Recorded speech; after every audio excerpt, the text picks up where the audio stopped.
whereas Ilya is honestly just an island. He's by himself. Y'all already know what it is. I have to talk about heated rivalry a million times a day or I might die. So let's talk about Ilya Rozanov. I'm going to preface these videos with saying I'm going to try not to give any spoilers for anything that hasn't already been revealed in the show. That being said, I do think people who have not read the books are wildly misunderstanding Ilya Rozanov. Not just misunderstanding him as a person, but they're misunderstanding how he feels about Shane Hollander. I think a lot of people forget that Ilya was born in Soviet Russia, where it is quite literally illegal to be gay. And it's very evident throughout the show so far that Ilya has a very strained relationship with his father and his brother. His brother constantly asking him for money and never being able to please his father. Mind you, he's also the baby of the family too. He's the younger brother. So where Shane is carrying the weight of being a man of color in the NHL, Ilya is carrying the weight of coming from a country where being out could not only destroy his career, but it could also jeopardize his and his family's safety, while also not having a supportive family in his corner. Even though Shane is keeping a huge secret from his parents right now, he does still have them as a supportive family unit,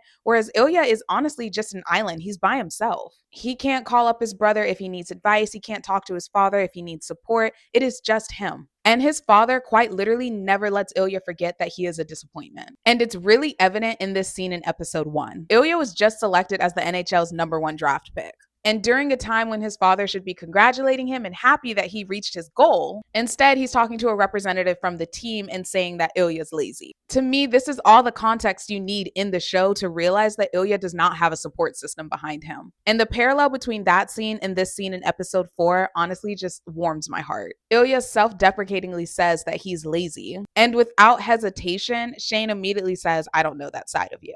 And while the context of the conversation is very different between these two compared to what his father was saying, to me it served as the perfect reminder that Shane gets Ilya. Ilya's reaction to Shane dismissing him being lazy is just so sweet. Because Shane has no idea that his father calls him lazy. Shane has no idea that by discrediting that, what that would mean to Ilya. And again, this could be me looking way too deep into things, but I love this dialogue right here. Like Shane just unknowingly and instinctually rejected a narrative that has been drilled into Ilya his whole life. But actually, let's talk about this whole scene from episode 4.